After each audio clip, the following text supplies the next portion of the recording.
We'll call the meeting to order. Please rise to the pledge of allegiance, if you can. I pledge Allegiance to the flag of the United States of America and to the republic for which it stands, one nation, under God, indivisible, with liberty and justice for all.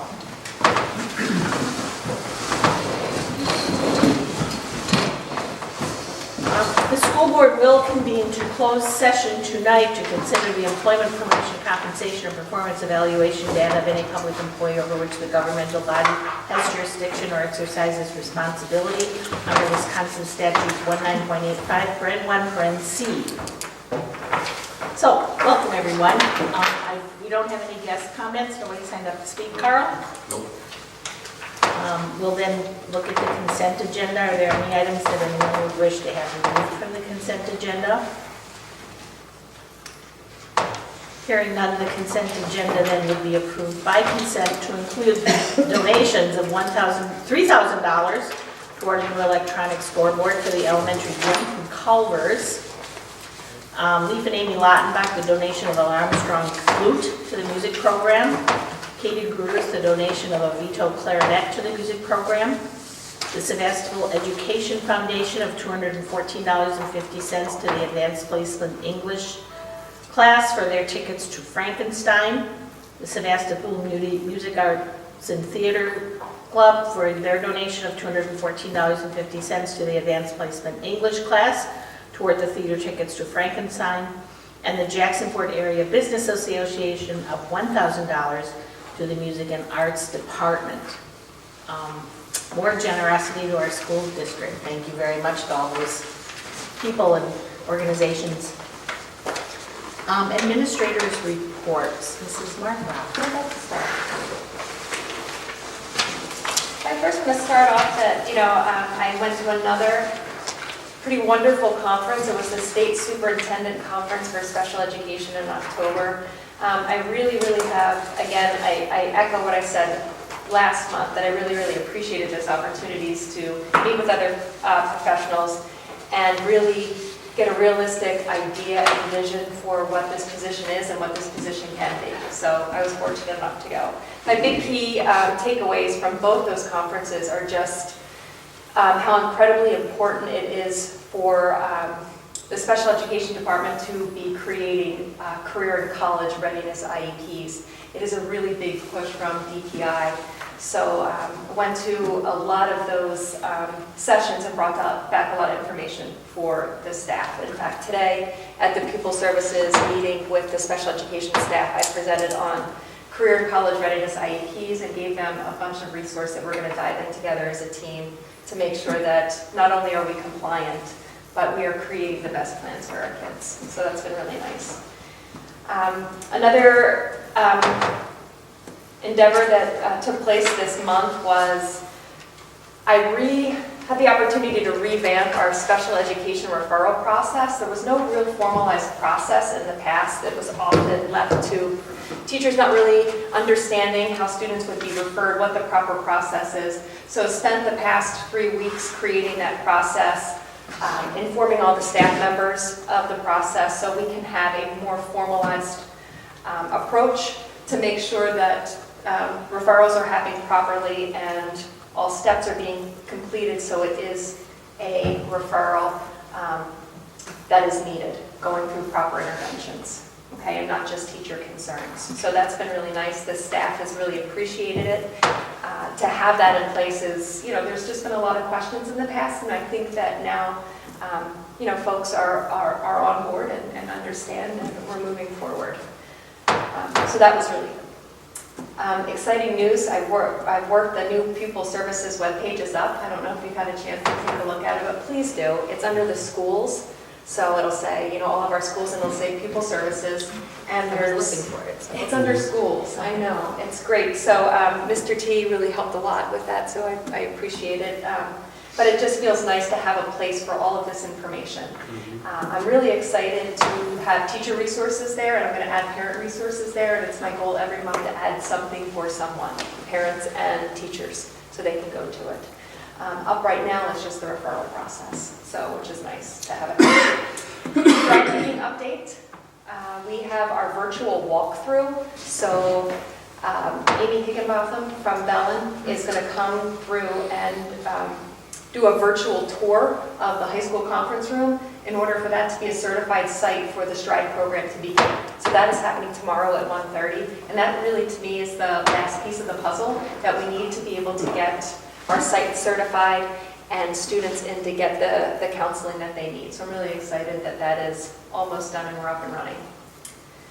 I have a hiring update. We are fortunate enough to have a new student come in at the beginning of October, and we're going to hire a full-time associate to be with this student. So I'm in the process of looking for that person right now.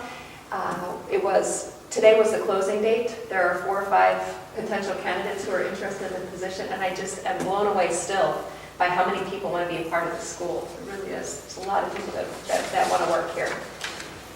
Update for community programs. Sue and I are in the process of gathering final details from instructors. We're hoping that by the November 7th that we're going to have registration available. So it can be out, the public can be out, so folks can know what we're going to offer this year. And again, our teachers and community members really have stepped up. I think there's about 8 to 10, so waiting to hear from a few programs that are going to take place.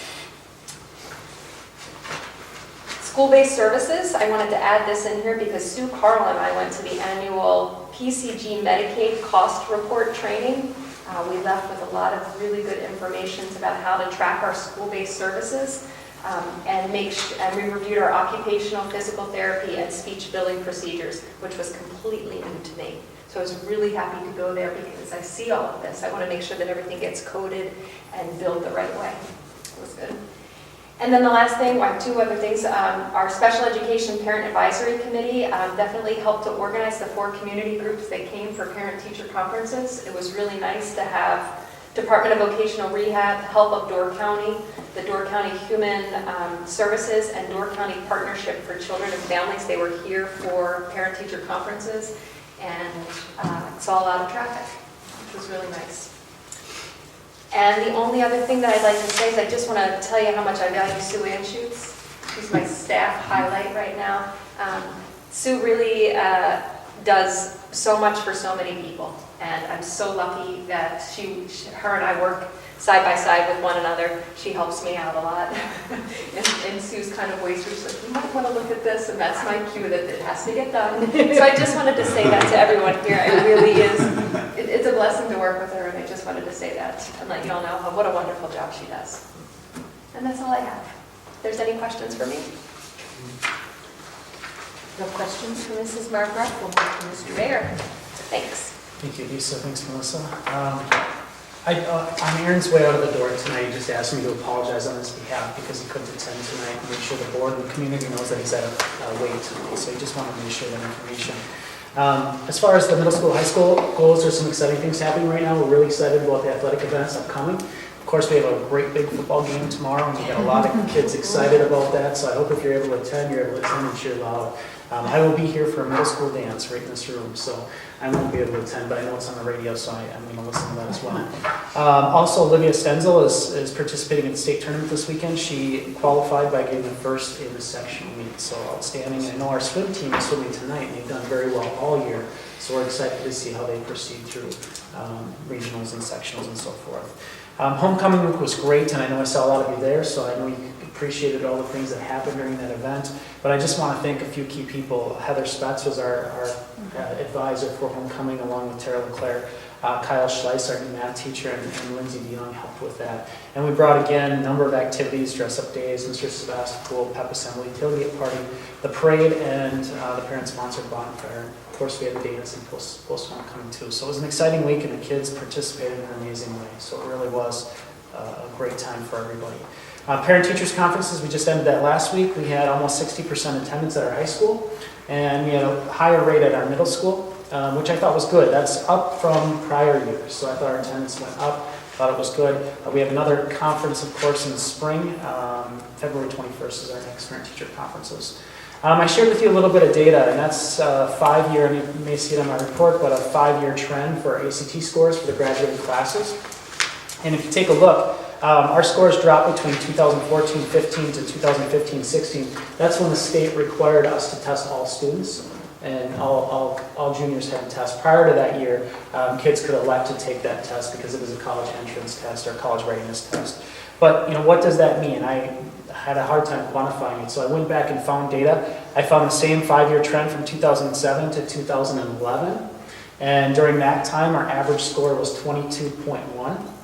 And during this time, 5 years, our score was 22.7. So we went up. Keep in mind, 3 years of that time, we tested all students, which is harder to achieve those high scores.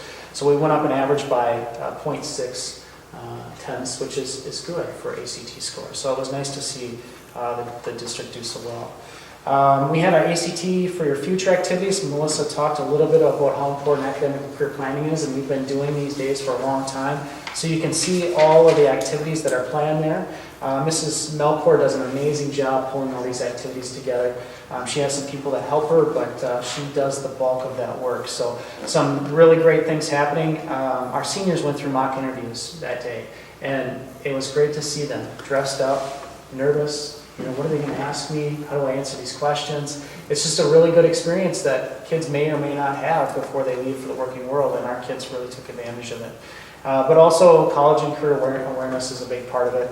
And we also did a lot of activities this year with our middle school. It was the first time we really had a half day of college and career activities for our middle school. And we have 3 more planned this year, so that's outstanding. I don't know if you saw, but we had poet Tracy K. Smith speak to our students. She is a U.S. Poet Laureate, and that means she's the official poet, or designated by Congress as the official poet for the United States. Congress elects one person to be that candidate to talk and share poetry around the United States. So it's a really big honor to have her come to our school and to our county and Wisconsin. It's her first visit ever to Wisconsin. So it was a really unique opportunity for our students to see that, and she did a great job. Challenge Day is another activity that we're planning on November 27th. This is in conjunction with Sturgeon Bay Schools along with Gibraltar Schools. And we have a number of community donors in order to make that possible. There's very little cost to our district, but it's a great program for improving social and emotional health for our students and leadership. So I'm really excited about bringing that opportunity to our sophomores and juniors on that day. Other activities just today we had manufacturing tours. I don't know if anybody was involved with that, but that's a great activity for our juniors to get out and see. It's another academic and career planning goal, but see what industry has to offer here in our local community. Our kids did a great job in participation, but other things happening. We kicked off Project 180 October 9th. We have, of course, the Turkey Trot, the Sound of Music, and then Sevastopol Arts and Crafts Fair. And I mentioned the middle school Halloween dance tomorrow night, so I'll be here for that. Any questions? Adam, do you know how our 5-year trend on those ACT scores would compare with the state or with the county? The state is there. It's listed right there. Okay. Can you, the taller bar graph is ours. The lighter bar graph is the state's. What about the county? The county, I would have to, I have to go into a WISE- public porthole and look at each one of them. Okay. But I've given you that data on my... Right. I know for the past year. But. Yeah, and we've done very well in those year after year, but I don't have it consecutively. Okay. Yeah, my copy is very light. I'm sorry. Since our last board meeting is when the Maze Day fell in, right? Did that happen since the Maze Day? Maze Day. I was trying to remember. I don't remember. It was in September, so Okay.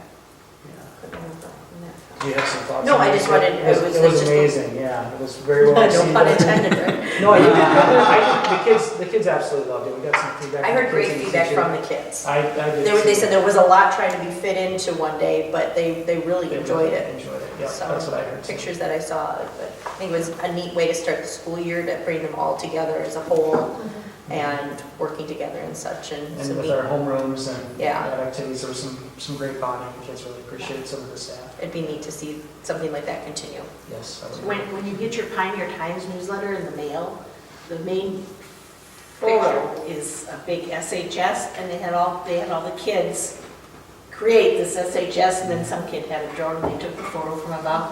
Very cool, that's what the photo is. It's from Maze Days. That's good, so. And what are the activities for the Challenge Day?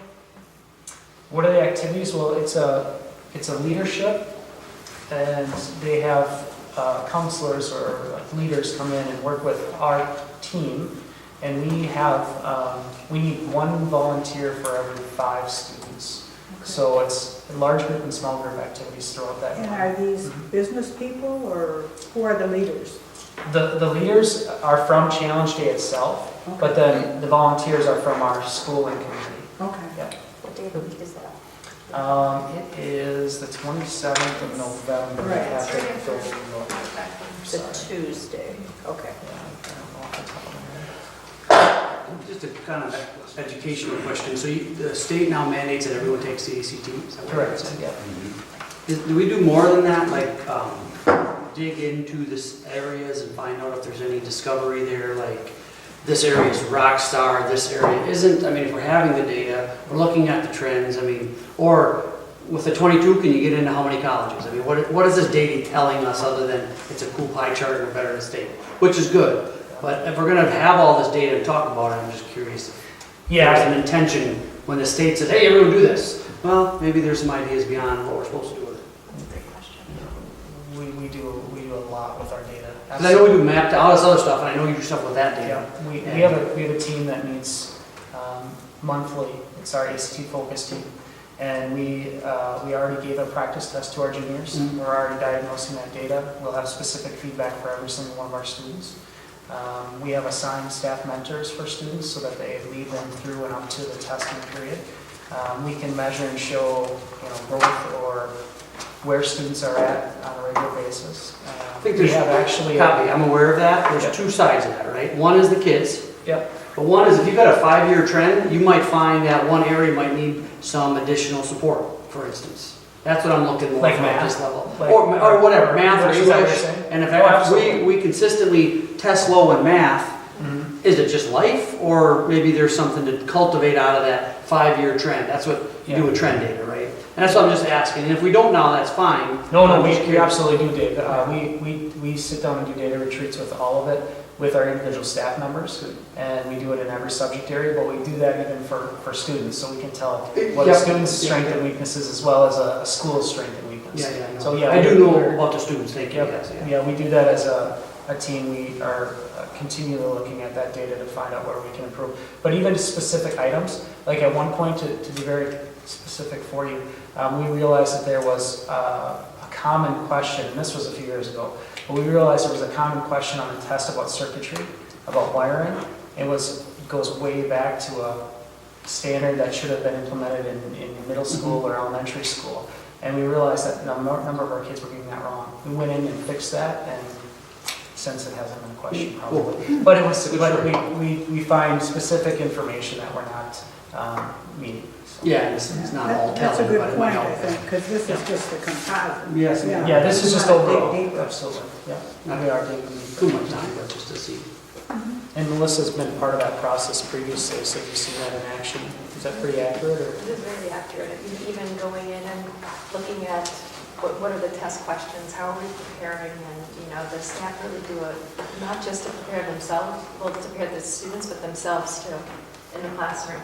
So the information that they are, are giving to the kids it's backed up because they've dug into the test themselves. It's impressive. Any other questions for Mr. Bear? There are none. We will move to Mr. Lupke. Okay, well, first I'd like to look at Mr. Hilt's report and just highlight his Oh, first all right. paragraph. You can read the whole thing, but the first one is a special thank you. We want to say thank you to Robin Volkman. She's been doing a great job filling in during Paula's absence. Being new myself, I have to say that she is on par with the best administrative staff I've had the opportunity to work with. She's been invaluable in my transition here. And when I talked to Aaron about it, he said if someone would have told me she was a sub, he wouldn't have known. So that's really good. So that's really great to hear.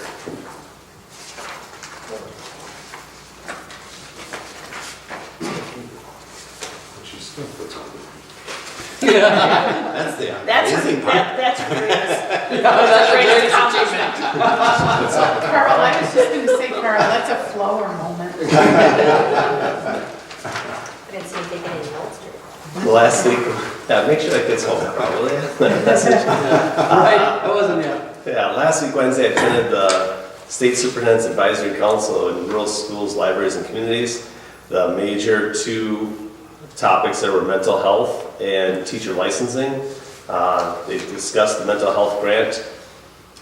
Big discussion on there was the rapidness between when they announced they're having the grant and getting it done. They said in the future they're going to try and give more lead time for their grants. Same thing happened with the safety grants, both rounds. They said they're going to try and give us more lead time. We were one of the 52 that were awarded a grant. There was 130 applications for those. And in our grant writing, we picked the mental health navigator as the area to spend the funds on, and that was the #1 area that they were looking for, and that where the money is being spent towards. Then the other topic was teacher licensing. They know there's a shortage of teachers across the state, especially in rural areas. They said the very urban areas are having the same problem, and then this trend continues, and then down with substitute teachers. Yesterday I spoke with Mr. Jandu from Jandu Petroleum. He has a few gas stations, and at his gas stations he has designated a pump for Pioneer Pride. If you go to the BP next to Tractor Supply, pump number 6, 2 cents for every gallon will go towards our school. And if you go to the gas station in Carlsville, pump number 1, 2 cents for every gallon will go to the school as well. And he said that he's going to see how this works for a while. If it goes well, he's going to continue it for a year. And he said the funds will be given to the school district to be used the way the school district deems best. So there's no strings attached, it's just going to be a donation. And every couple of months he's going to write us out a check and send it in.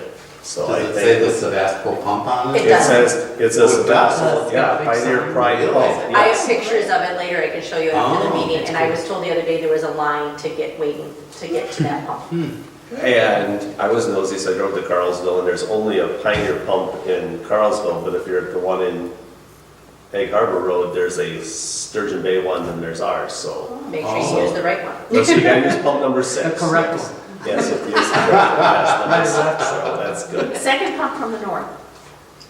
We can drive it. The center one, closest to the road. Oh, you'll yes. see. It says it in Babel letter. And you won't miss it once you know it, so that's fantastic that they're being supportive like The that. other day, I've never heard. Also, the second round of safety grants was announced, and we will be awarded $29,092. The initial round was for $53,338, so Very good. So- life's good, yeah.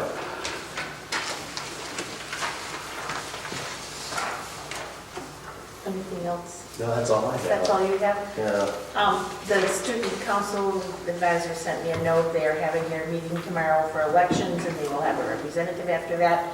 Right now, they're working on the Thanksgiving Day benefit parade, which we're all aware of, where they collect funds for Feed My People, Clothe My People, needy families, shopping for families for Christmas, and there are a couple of people this year that are specially named. One of them is Pioneer Paula Simons. She's one of the main benefactors this year. So It's a fun parade too. It's a fun parade, I just went for the first I time know, 2 it's years totally- ago, and I was like, what have I been missing? it's totally fun. You can watch it 3 times. Yeah. That's true. You turn around and come back. At least twice, So the you have to parades, do but your I get to favorite. see it twice, because they don't go down and they come right back. If you move, you can see it 3 times. Okay, so anyway, budget report. Budget report, I want to talk about our property insurance. We saw a jump in our property insurance from last year. It was $122,363. This year it's $150,646. We have a protection class rating of 10, and in this world, 10 is the worst. So the first time Carl and I felt like we were 10s, and turns out it's not a good thing. Is that the age of our, No, it has to do with the ISO rating, which is our fire protection, our distance from an actual firehouse and a water source. So those things add up to a score, and we're in protection class 10. And the insurance companies are getting to be less and less likely to insure you if you're a 10. The other problem is our building is valued at over 40 million, so there's other rural schools where their building will be worth 20 million, and companies will be willing to take on that with a protection level of a 10, but it's only 20 million where we're at 40 million, and we're one structure, we're not multiple buildings. And even if we were multiple buildings within our district, we would still be in the same natural disaster, tornado alley. So we couldn't avoid it by having multiple sites with our buildings. So we're going to try and work with the fire department to see if there's some things we can do to improve upon that. And that's a project. Carl and I have a meeting next week, Tuesday. No, it's Halloween, isn't it? Anyway, someday next week, Carl and I have a meeting to start working on seeing what we can do to get our protection class changed from a 10 to something lower than a 10, because we're spending $28,000 more in property insurance, and we need to work on that. Does this have any relevance to the new proposed building? Is there No, it has nothing to do with the proposed building. anything we can do with that to improve our? We talked to a gentleman this past week. The biggest issue is source of water and water pressure. Because we do not have enough or cannot generate without installing pumps or what have you, basically we can't even put in a sprinkler system in our school because we do not have enough water pressure to make it viable. Without having a sprinkler system, without having water pressure and water source, that is what is creating our biggest issue to basically put out a fire and creating more damage and be able to contain a fire is what the big insurance company's big thing is. And I thought Myron was talking about trying to rectify. Well, if we had an addition, we would have a sprinkler system, and there'd have to be a water source to Right. supply for that. Right. Correct, but at this point, the choice is hauling it from the nearest hydrant, which is by the movie theater in Sturgeon Bay, to here. So that's too far, and it goes back to the day when fire departments used horses to haul their engines. A team of horses could go 5 miles before you had to change out the team at full speed. And so we're 6 miles from the water source. And so it's an old law that hasn't, because we talked to the Sturgeon Bay Fire Department about this and said, how can we improve this? But the nearest fire hydrant is 6 miles from here for coverage from their tanker truck to go get it and come back. And so even though they're not using horses anymore, it's an old law, and that's just the way it is. And I So know the Sturgeon Bay Fire Department's, their rating has gotten to be very good, that it's actually lowered the insurance costs to many of the businesses in the city limits. that's correct. But it But said, I was at a presentation and it said, but it wasn't going to do much for those outside of the city. But they rated so well that it has lowered industries. yeah, their score is like a 92 or 94 on a 100-point scale, and they can't get any better, because their training equipment is as good as it's gonna get. It's location now Right. for how But much it's they still a have. high rating. Right, it's a High great rating, it's a Great fantastic rating, but it's because it's beyond the 5-mile mark from here. Do you know, or is this what the meetings are? I mean, can you get it out of the ground? Can you just put a better well in? And then, or can we put a water, like a 10-year plan, and put a water tower out there? I mean, Yeah, we're gonna look You at. had 30 grand for 10 years, that's 13. Right, we're gonna have a meeting next week. Not for next week, I mean. Yeah, no, Not in for the this future, year, we're I'm working saying. on it, because we may be better off than spending $28,000 every year for premiums to spend a chunk of money on something for an answer and then get that rate lowered for future years, so. Well, and the issue that we also have, and maybe that's what we're paying right now, but in the future, and our rep that we were talking to, she said 5 years, you may not be able to get insurance, and the 28,000 may be pennies for what you could be paying, because so many companies are not going to, and you may get insurance, but how good is it gonna be? Carl's 100% right. There's a list of insurance companies, and some of them just say, we do not do protection for someone who's classified as a 10. Do we know if in the plan, the possible renovation plan, that pump that is required is built into that plan, because if we're needing the sprinkler system, engineering would have told them that we didn't have enough pressure for that. I could ask Bray and find out more. I just know the list of companies that will not give a quote even for us anymore. And they said that the way the insurance world is going annually, more and more companies are saying, no, we're not touching it.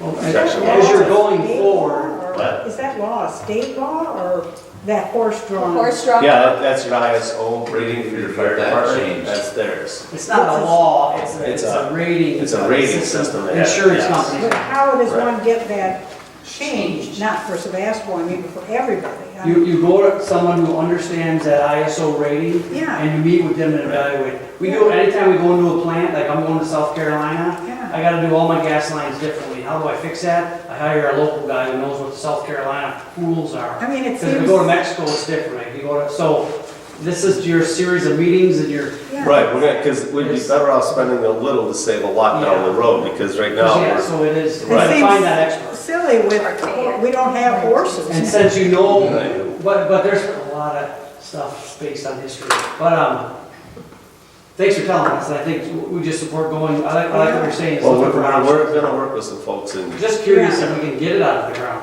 because then you just put a big well in, but I don't know if you can meet fire yeah, radius. it's the pressure, yeah. If we're gonna do that, we're Well, gonna. you can get a big pump, I sell big pumps, but the question is, does it have enough water supply underground, so you don't suck it dry? Right, or you could. Someone told me if you're filling up your, a pool in your backyard, you can empty your well up. I'd never heard of that. Oh, gee. But yeah, you can actually empty your well up, and then it'll come back and fill up slowly.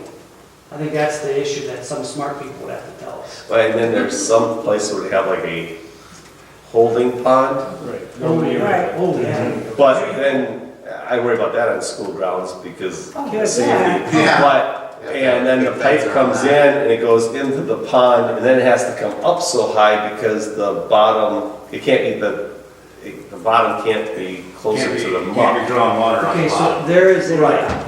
And then you got add this to your issues. list, you can buy huge bladders, I've seen them somewhere in this country, huge bladders that could sit out in that darn somewhere that you could pump out of, but that's for future. Well, we're in, and it hasn't been a problem until some of the insurance companies started saying we're not gonna do.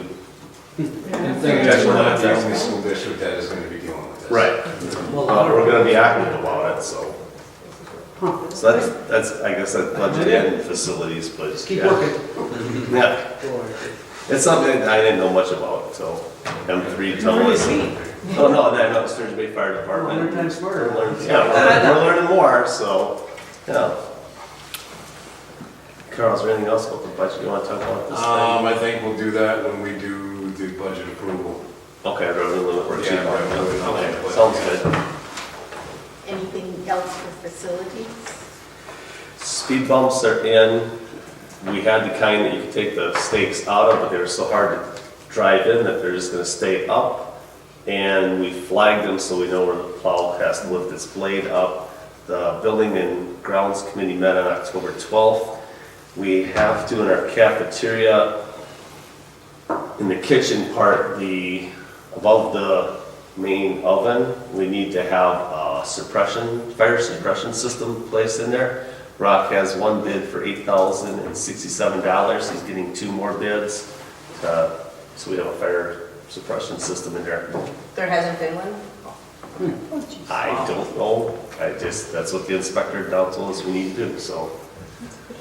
Yeah, so that's it, and then Because the horses have to. the horses get changed. No, that's a good idea. Yeah, this, The horses, I guess. Yeah. well, that's what the fire department Sturgeon Bay told us, yeah, and I was like, well, that's interesting, they showed us the map, and I was like, The okay. horses won't have to hurry so much if we have the fire supply. That's right, that's exactly right, they gotta make them trot for a while. And then speaking of the cafeteria, we have a subcommittee, the lunch committee, that's looking at the decorum of the cafeteria to improve the image of the cafeteria and the acoustics in there.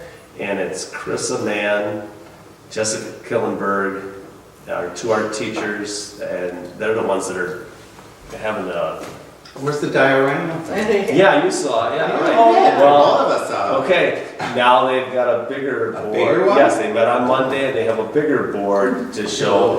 And unfortunately, Rock had to drive bus this week, so he wasn't at the meeting to talk to them about the structure of the ceiling tiles and lighting, but it's moving along, so it's exciting. Yeah. Yeah, so that's facilities, yeah. Okay. All right, in old business, we have this list of policies that, these are second readings, so if anybody has, you hashed them out last time, if anybody has questions, bring them forward. Otherwise, I'll just look for a motion to approve them as we go along, so if someone would move to I'll make a approve. motion to approve policy number 0151.2, required student academic standards agenda. Second. Questions or discussion? All in favor, say aye. Aye. Opposed? Motion carried. I move to approve second reading of policy 1461, unrequested leaves of absence, fitness for duty. Should we improve the 3161? 141, 3161, and 4161 were all put together last time. Right. Thank you. That's, do I have to restate that, or will we? No, If Carl. you would restate, we. Okay. Second. We got it. Okay, thank you. Thank you. Questions or discussion on those three, which are just for different employee groups? All in favor, say aye. Aye. Opposed? Motion carried. Next. 1619. Move to approve policy 1619, group health plans. Second. Questions or discussion on group health plans? The last time it was all three of them were put together. Oh, see. Okay, so you want 1619, 3419, and 4419? Correct. Those are all put together on the first reading. Sounds good. Questions or discussion? All in favor, say aye. Aye. Opposed? Motion carried. Then I think we can go 161902 and 03. I make a motion to approve policy 1619.02 Second. and 3419.02 and 4419.02. Questions or discussion? Hearing none, all in favor say aye. Aye. Opposed? Motion carried. Move to the 03 is 1619, 34, 161903, 341903, and 441903, which are patient protection and ACA. I'll just take a motion. So moved on that. So move. Second. Questions or discussion? All in favor say aye. Aye. Opposed? Motion carried. And I think that covers all of them. Okay,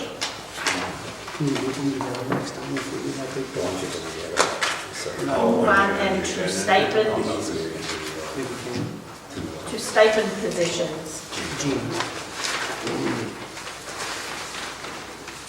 Like we did with background in this. Yeah, this, the subcommittee met and discussed this. You have in your packet 3 proposals that people handed in. In our discussion, the subcommittee, at the bottom of the form says, submit to the superintendent who will then present to the Board of Education. In the subcommittee, and other members of the subcommittee speak up if you want to. We kind of thought maybe, rather than ending up on your table, I should make a recommendation, not just receive it and then pass it on and make some judgment on it. So with 3 that are presented here, I'd like to meet with these individual people and get more information and then frame it. Like the, for example, use the best one, my opinion, the best one, the elementary newspaper. They handed me 7 sheets of paper of information on what they're looking to accomplish, and it'd be better if I framed it with them and then brought it to you. I would like the current ones to receive an increase from last year to this year of 2%. That total cost for the stipends on page 1 and the coaching, that total increase would be $2,452. The front page, the increase would be $724. The second page would be $1,728. These have been stagnant for a while, and I think if we don't, no one's getting rich by doing the extracurriculars around here, but they should be rewarded for their efforts, and if we keep it flat, it's a little thank you for these folks. 2% is much less than what we gave as percentage raise for the salaries for their full-time job, but I think we need to do a little something in this area. So this time I'd like you to approve the 2% for the listed stipends, and I would like to meet with those other groups individually and then come back in, this will be November, with those on the table. I have a question, or should I? Yeah, go ahead, yeah, fire away. Just kind of for whoever was on the group, I mean, for ignorant me guys, did you kind of look at these? You're comfortable, these are all justified and good recommendations, and some of the ones that exist, you know, it's like I'm asking about the horse thing, right? Because we used to have a stipend for a horse to go beyond 5 miles, okay, bad example, but that's what I just meant. I didn't dig into them, so I'm just kind of asking whoever. When I look at these, two things. Number one, I think we discussed this a little bit at the meeting. I think when we are looking at new positions that somebody's asking for, I think the application needs to be beefed up a little bit. For instance, we've got I'm just saying it because it's here, we've got an application for multicultural club. Well, how many clubs can you have? Because now we've got somebody needing to start a computer club. Is that person going to ask to be paid? We need to have some expectations for these, I think. What's it going to do? What's it going to do for the students? What are the school's district's expectations? And An evaluation maybe process. what are you fundraising for? Are you fundraising for dinners out? Are you what's your club going to do? So before any new ones get approved, I think we should meet again and start establishing some guidelines.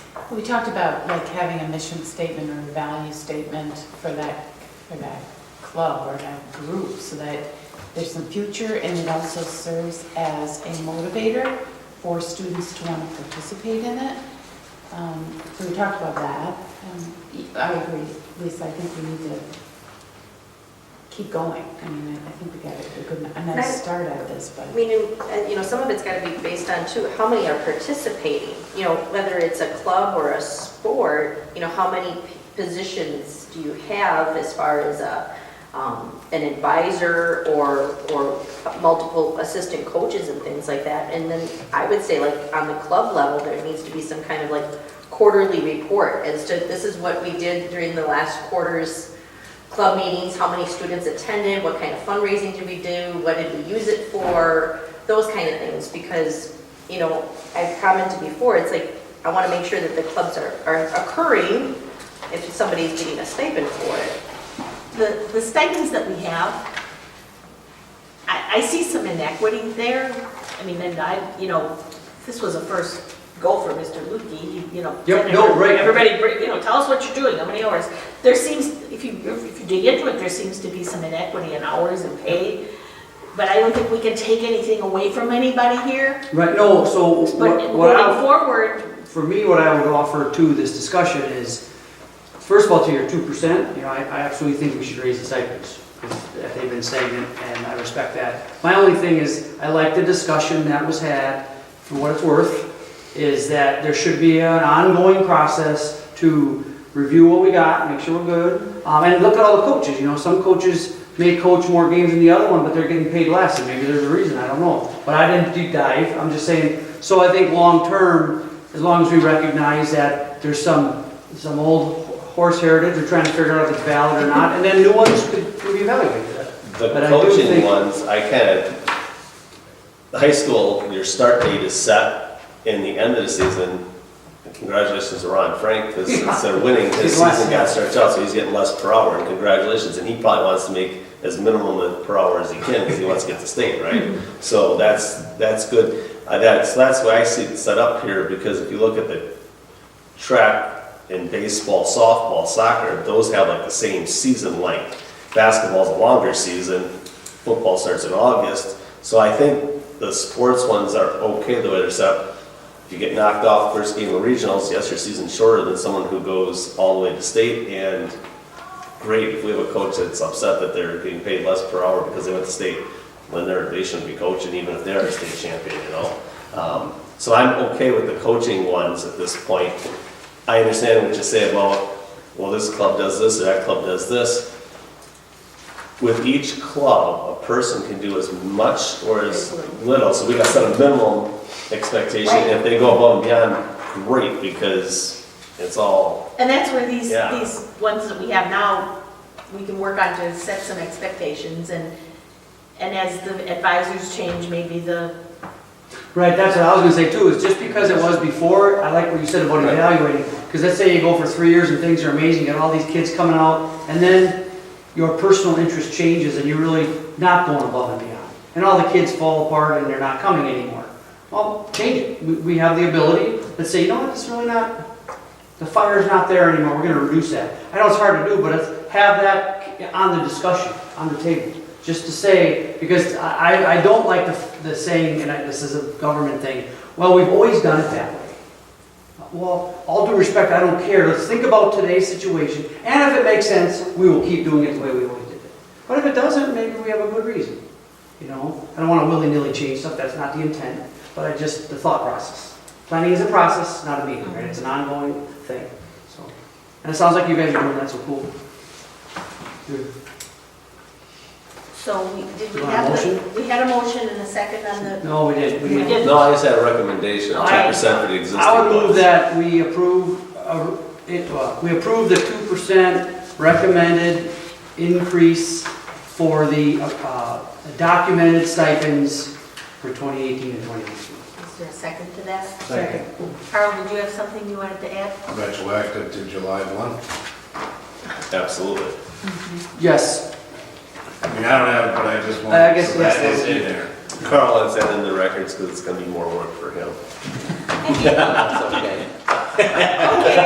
You're getting less and less than I am too. well, that's when the school year begins, so that would Right, make sense. no, that's So, fair. anyone's Yeah, discussing, right, that's yeah. a good. You don't want to do it for winter sports and say not to the fall, Yeah. right? Yeah. Okay. Yeah. Any other questions or discussion on stipends? Kyle, would we anticipate annual increase then of such? I mean, what I don't want to see happen is us get to this stalemated or get stuck again, and then we go years without. Absolutely. Every year we should review it, just like when we do raises for any staff member, then this should be, it can be at the same time or a month later or whatever, but yes, it has to be addressed annually, otherwise it does fall behind. Could we put that in? No, because that ties future boards. No, and we really should watch it, the CPIU. Okay. The last discussion piece, but I don't want to incentivize the wrong things. I'm a big believer in proper incentives, but maybe for future meetings, you could have a discussion. Do you award coaches that bring their teams to the postseason? There Your are, cross-country teams, your DI that goes to global, state, or whatever, or, the national doing. I don't want to incentivize things poorly. I mean, now they're being mean or something, but. there are Just some think about it. districts that, because the season is stretched out by making regionals and sectionals and state, that they do earn more. And it might, to flip it around, not that they're earning more, but it's also maintained. If you got a good coach that motivates people, and we all have seen them, right? They're, and if they can do that, you want to keep them, because some people are awesome and some people are okay, So that would, and if they're repeatedly motivating kids to go, you want to make sure you don't lose them to another school or somewhere else. My question would be, kind of coming off of that, is as instead of a across-the-board increase, wouldn't you, what about looking at, for those who have stayed in that position after so much time? Because otherwise you could have somebody leading that group every single year, but there's always an increase in the pay. Usually you get rewarded at your annual review as an employee or a director or an advisor versus just across the board, boom, increase. So you've got somebody that just started a club, you know, and now they're getting an increase, where you've got somebody who's been, you know, running this club for 10 years, getting the same increase now that somebody who's been in the club for a year, so. Okay, Just so, playing devil's advocate, yeah, but but, just tell me, okay, I so. mean, it'd be a lot of fun for Carl to Like, figure out. Yeah, so say there's a club that pays $500, and a person does it a second year, they get 500 plus a percentage raise, right? And then they do it for 10 years. Then someone else takes over the club because that person retires. Is that new person at $500? Because it didn't move in 10 years' time? I'm not talking about so much somebody taking over a club that, but I'm saying like right now you've got the person who is running Club A is getting, and has been doing so for 5-10 years, getting the same percentage increase as the person who's been running the club for a year. I would answer your question this way. I would say, before, Just a this is thought. for discussion, you know, I just want to point out we got motions approved and on the books, that's good. But for future discussion, I think what you could do is, no, by the way, I don't think they would go back to the 500. I think you'd have That's to, good. Carl, someone would have to make a spreadsheet where everyone gets some type of an increase, all stipends. Can I weigh in on this? Sure. Currently, each coach gets a 1% increase for each year that they have been in that coaching, or that stipend position. In the athletic coaches. Right, All but we did that for the All. athletic director, correct, too, right? So what I'm saying is, like, When you say, For oh, instance- okay, you mean the for math instance, coach? Jay, It's not the math. he has coach. a base salary, Okay. and he has been doing it for 5 years. So I take his base salary for that, multiply that by 5%, he gets a 5% increase for his longevity. Okay. So that's for each, Talk to him about that. for each one, Is that every stipend or just a coaching position? every stipend. Okay. If Every you have stipend. been in it Okay. for, So But it's that's- not 5%. No, that's good. it's So 1%. now it's take- 1% take for care of- each year. Oh, I see. So like 1% Ron for each Frank year, has so been it's doing- accumulating. Ron Frank has been doing football for 16 years. So he got 16% because he has been doing football for 16 years. You get 1% increase. 1% per year, not 1% per year for each year you've done it. Now, you have to complete a full season. Whatever that is. So like Jay is gonna be starting his 6th year, he'll get the 5% because he did it for 5 years. Do you all Yeah, follow what I'm so saying? what you're saying is we are rewarding folks to stay For in the longevity. program, right? Yes. And when you say within a program, it doesn't have to be high school varsity, it could have been junior high. Just basketball. Basketball's and basketball, baseball's baseball, football's Right. football. Right. Which makes sense because later on in the meeting, we got some coaches that are switching grade levels. And some of them are helping us out by doing so, and there wouldn't be the helping out if they having to go back to minimum. base pay. Yeah, right. No, it's the sport, not And the level. Okay. part of for discussion, I think, is it'd be good eventually, because you probably get that, well, you have it, but so it's understood, right? So there should be some regular increase with financial, you know, inflation and stuff. And then it sounds like we address people that have been sticking around for a while. And I think if we get this structure and guidance captured somewhere, besides Carl's head in the spreadsheet, somewhere, just, yeah, and I'm not talking policy, but just somewhere That's in documented. But I also think it's a guide. There might, if we have someone who's taking one for the team, like you just said, well, you know, maybe they should be rewarded. I'm not saying it, but if, number one, if you buy into the stipend idea, so let's say we're past that. So now, if we're paying them to go coach another grade just because they're helping out the school, and more importantly, that group of kids, then maybe there's some flexibility to say, hey, if you move here, we'll make it 1% in addition to your year's experience. It continues because you're still within the same And it sport. continue. And yeah, if you change titles and these stipends, you could still get, you've been helping the school. I mean, those are just some guidelines that probably aren't a bad idea, but my offer is take some flexibility as long as it's kind of clear to everybody. So, you know, we can argue it's not favoritism, it's just showing, you know, you're helping out this school district and these kids. Well, there's value in experience. Yeah, absolutely, I know. That's where I'm going at. with the- Yeah. Right. Well, and what the percentage that they get for each year, that percentage is taken off of whatever the base is. I don't touch the base stays the same, whatever their longevity is, take that percentage multiplied by their base, and that's how much they increase for longevity. Okay, so we have some work to do on this yet, but for now, We're moving forward. So We're we moving forward. just, we approved the base, we approved the Base 2% yeah. on the base. Which helps, because that's been. So these numbers here are the base. Right. That's- So what the people that hold these positions are getting is this number plus some of those 1%. Plus their- Plus the No, that's good to know. Thank you. This was on your radar from day one, or was that your? Yeah, right. No, and there's a lot We of had. squirrely stuff, so I mean, unfortunately. Because it's. so this will be coming back to you again with other things. as We haven't we voted go on this yet. No, we have not. So I'm calling the question. All in favor, say aye. Aye. Opposed, motion carried. Weighted or non-weighted classes is the next on our agenda. Yeah, I know. I had Mr. Barrett talk to his high school staff about weighted or non-weighted, and by department, you have a list of courses that they feel are in their department that should be weighted, and we have a couple groups that don't feel like any should be weighted.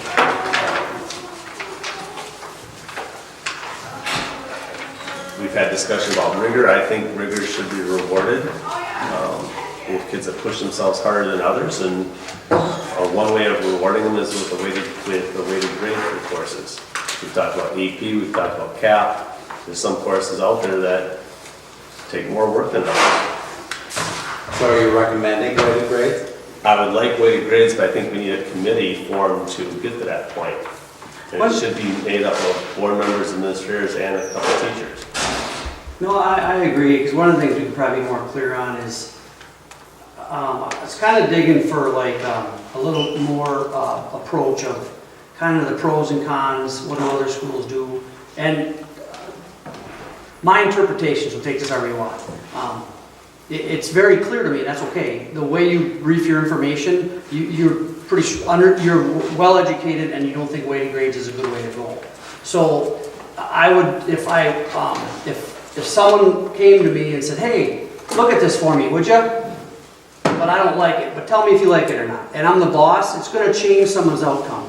So I'm just, everybody knows from the briefing that you do not agree with it, and that's okay. And I'm just trying to understand independently what the pros and cons are. And the one thing that really caught me was in the write-up that you provided in this package.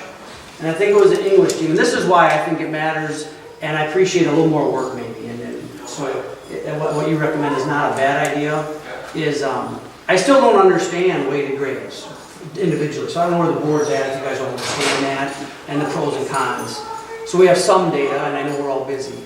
But we do give awards based on GPA. Okay, and how many classes, by the way, have to do summer work? AP English, you have to read books in the summer, and you have to prove it when you show up day one. How many high school classes do that?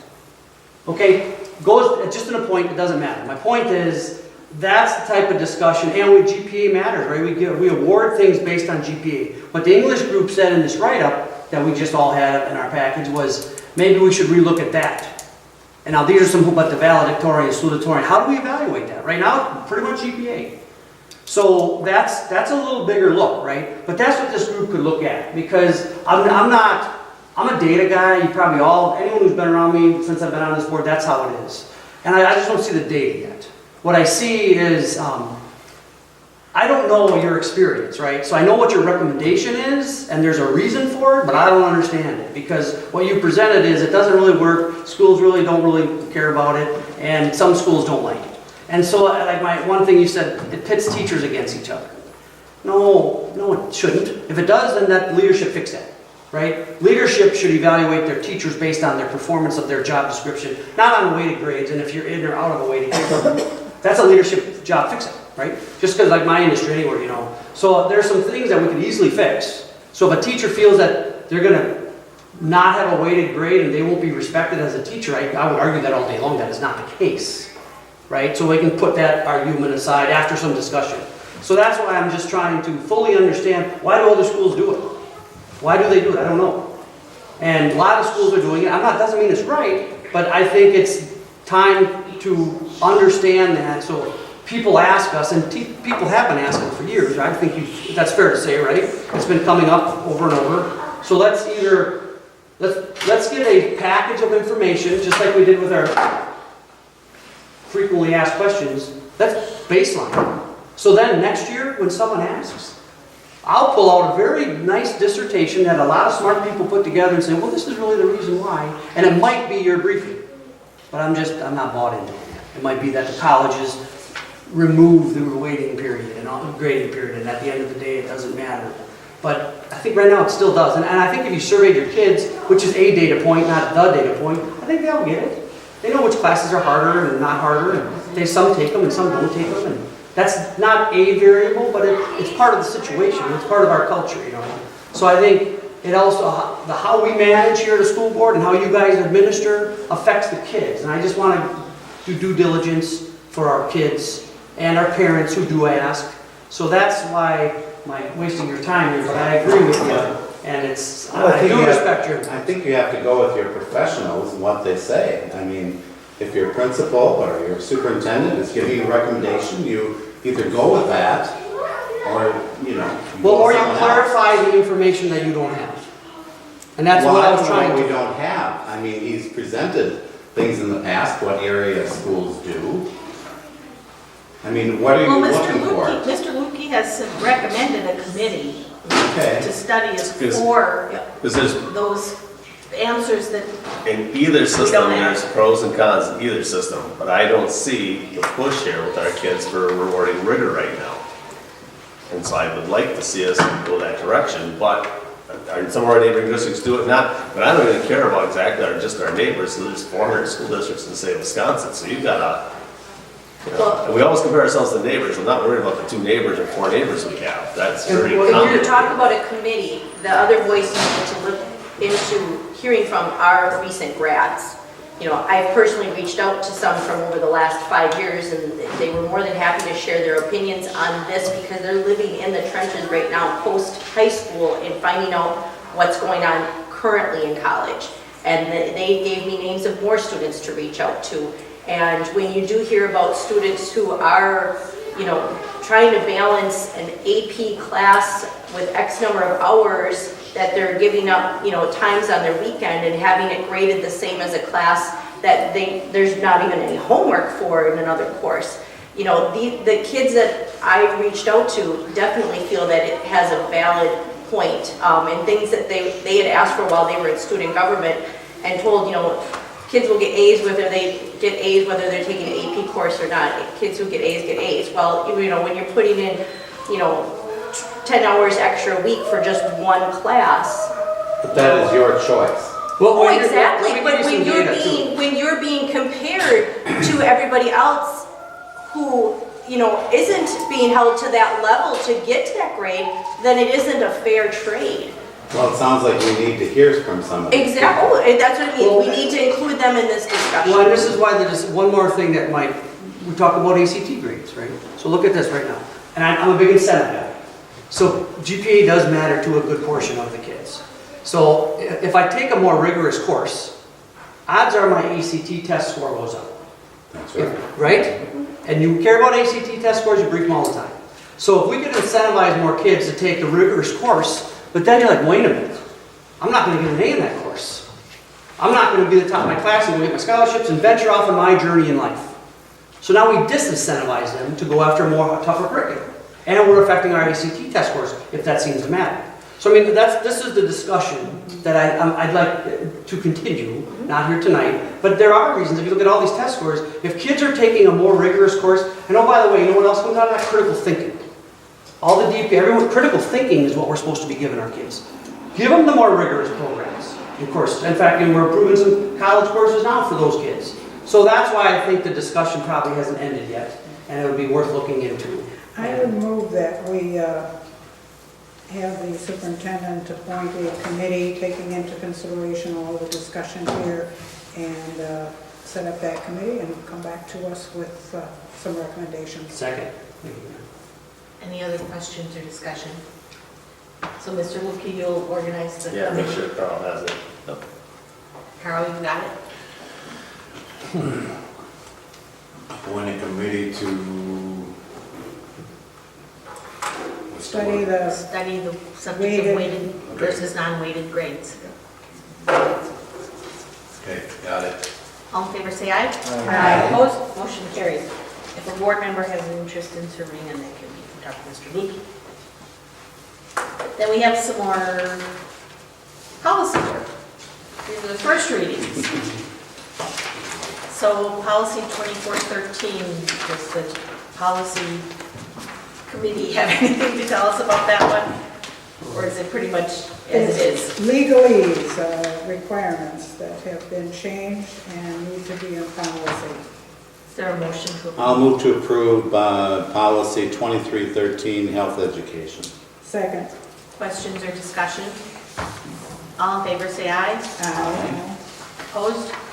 First reading of 2413 approved. 2460.03, independent educational evaluation.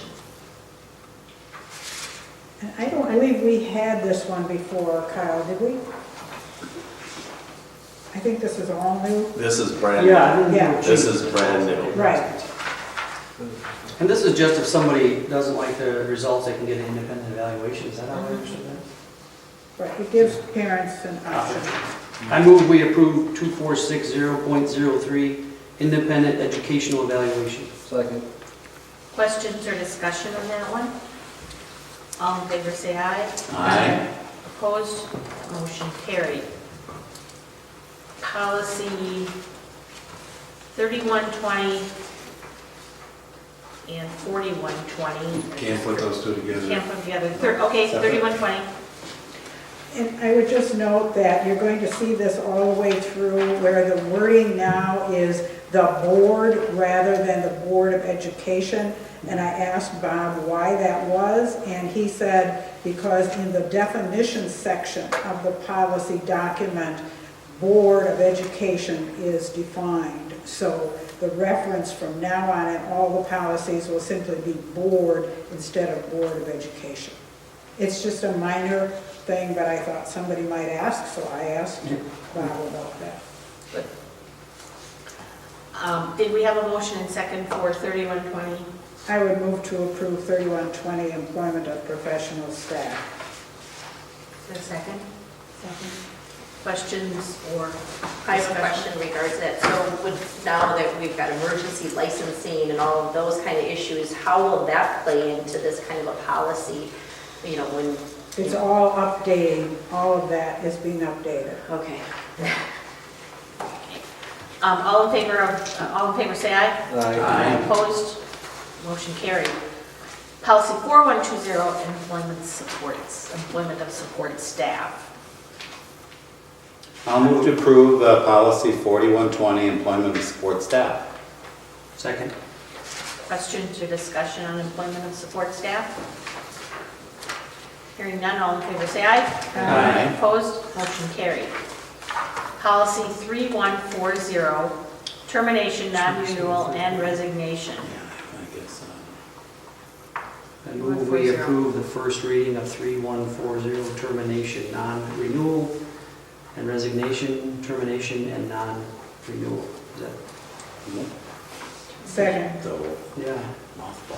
Questions or discussion on termination, non-renewal, and resignation, termination, and non-renewal? Okay, if there are none, all in favor say aye. Aye. Opposed? The next two can be grouped. Motion carried. Okay, so we can group 3310 and 4310. Freedom of speech in non-industrial settings, instructional settings. I would move to approve the 3310 and 4310. Second. Questions or discussion on that? All in favor say aye. Aye. Opposed, motion carried. Policy 3431, employee leaves. Motion to approve first reading. Move to approve. Second. Second. Questions or discussion about the employee leaves policy? Some new legal requirements regarding certain So that is already, they're all, staff. all in favor, say aye. Aye. Opposed, motion carried. Policy 5341, emergency medical authorization. I would move to approve 5341, emergency medical authorization. Is there a second to that one? Second. Questions or discussion about the emergency medical authorization policy? Hearing none, all in favor, say aye. Aye. Opposed, motion carried. 5113, open enrollment program. I would move to approve policy 5113, open enrollment program, interdistrict. Can I have a second? Second. Did you want to explain something to Yes. us, Mr. Ruby? Well, on the second page, the procedures for processing of open enrollment applications, it gives preference to siblings who already are attending. So we have had to deny, I'm going to give an example, like we have a second grader and a fourth grader, and there's room in the fourth grade, and we allow that child in, but we don't allow the second grader in. This says that we may allow the sibling in, and it defines a sibling by DPI standards as children who share at least one parent by birth, marriage, or adoption. So that way, and it says we may, it doesn't say we have to, but, and the reason it says may is, say you have a lot of residence students at grade 2, and we've got 30 kids in each room, there's just no way to put one more in. But our limit is, because our limit's 40, but you got 50 residential students. Say a class has 40, and you're gonna allow the fourth grader in, and 40 is our max, well, we could put 41 in there, and they're not taxing that class as bad as if it was already at 50. So it gives you that flexibility to still say no, but also because we've been splitting families the last few years. So this allows us to do, to stop it. Do we have any split families now? Yes. So will this allow you We to gave go her to the those choice, yeah. families and give them the If choice? we could revisit that, so I like that. Well, and here's the other part is, I would like it to go in effect, this is our first reading tonight in October, second reading in November, and I'd like it to go in effect at semester time, so I don't have kids jumping. That was my mid-semester. question, when would it be? I would recommend it at that time. And the other portion we were talking with Neola is, in January, you set your limits, and then every month we come to you with a list of denials or not. Well, we get an application for open enrollment the day after the board meeting. Tomorrow we'll get one. And then that person will have to wait until, I don't know, the third Friday in November. Well, they're sitting there in limbo. A family shouldn't have to sit. If you guys set a limit in November, Carl and I should be smart enough to read it and go, okay, there's room, you're allowed in. Right? Yeah. Unless it's a May situation, then that's gotta come to you. Yeah. Okay. Do we need to change something for that, or that's a recognition you're gonna? That's just a recognition, I want to say out loud here in the board, but Yes, or I like that. but I really like not splitting families up. That's been awful. Any other questions on open enrollment program? All in favor, say aye. Aye. Opposed? That motion is carried. Policy 7520, the naming of school facilities. Just on time, we pushed Bob on this one a little bit. And I move we approve the first reading of 7520, naming of school facilities. I'll second that. And I would add also that I did reach out to one of the attorneys, Ben Richter from WASB, who was working with me at the Region 3 meeting. I shared this policy with him, and he said that it is very generic, but he recommended that we look at some guidelines for this, and he sent those. I think, Kyle, you got them as well, the guidelines, and I have them to really provide more structure and detailing to this through those administrative guidelines. Good. Any other questions or clarification on that one? All in favor, say aye. Aye. Opposed? Motion carried. Can I ask a question? We talked about stipends, but we didn't go into detail about these applications for proposed Are we, I'm gonna He's meet gonna with bring them, it I'll bring it back. back in November. okay, very good, I understand that, thank you. And to touch upon the policies, we still have approximately 75 policies, which we've gone over in committee, but they don't become policy until the board approves them one way or the other. At the rate we're doing them, I don't know how many we did tonight, but at the rate we're doing it, we won't get caught up because twice a year we meet with Neola for the updates, and there's always 12 or 15 updates, and so we're catching up, but not fast enough. We're not running as fast as what we still have been blessed with in the closet of our. Are you limiting them on the agenda? No, we, 15 more on, so it takes another 15 minutes. well, Wait, where are you going with that? I think they're recommending. We need a special it meeting. might be nice to have a policy-only meeting. Start it early, Which- drive through them. And then the next night meet and do the second reading right away, or what? Oh! No, but I think you guys I think we gotta pick up the pace here. Yeah. You can Because tell us, Sue. March is the next update from Neola, and what Kyle and our goal would be to get all this backlog done by March, so that we can, We can start all over again. yes, well, it won't be as bad. Then it might be 12, and then we can, that's doable, manageable, but right. we've been, So let's Let's schedule it. Yeah, let's Get them done. schedule it. okay, Let's do it. 12 through. okay. Do we need any motion or anything? As long as we get 4 of us to show up. I just wanted to tell you what we have in the What's box. coming? Yeah, I just want to let you know that we have a long list. And a side note, it's probably, we need to do it, just get. Right, because until you approve it, it's great in theory, but it's not acted upon, right? Is there a policy in regards to how long you have to go between a first and a second reading? No, not Okay. really, No, it just has to be a first and second reading, but I haven't seen it anyway. no, But you can't do them in one night. no, No. no, Right. yeah. No. Okay. But it's gonna be a long evening, and a lot of reading. Yeah. So do you want to try to, everybody bring their calendar next meeting so we can schedule us? Yeah, we Sure. were thinking after the referendum. Good, okay. Yeah, we did. Thank you. Nobody has anything going on. Yeah. It's on cold January night, Yeah. looking for something to do, yeah. Is it appropriate to just email them all out, so then people can work them into their review schedule? I mean, at home and all their, in between soaps or whatever I watch at home, you know. It would be a simple agenda to Yeah.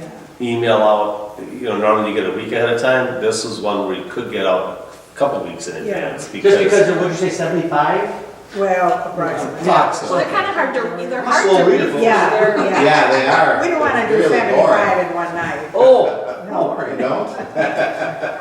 we want to get caught Read a up, couple is of what we nights. want. Yeah, That's what I meant. yeah, Get the data to us, and then we have a meeting, we're all ready. yeah, Okay, so that's what we'll do. yeah. The next item is the review the revenue limit worksheet. No. B came off my printed schedule, printed agenda. B is alternative open enrollment applications. We have one for grade 12. The issue is the student has truancy issues, and if you've been expelled from your current district or have truancy issues, the non-resident district does not have to receive that student. It's probably in the best interest of this child, since they have truancy issues, to deny it and let them work on that at their current district. Is there a motion? I'll move to deny the request. Second? By anyone? Second. Questions or discussion? All in favor, say aye. Opposed, in your class. Motion carried. Then we can move to item C, which is the revenue limit worksheet. And when we get to that, Carl put a sheet in front of all of us, and this will be the motion that someone reads when we get to that if we decide to approve it this way.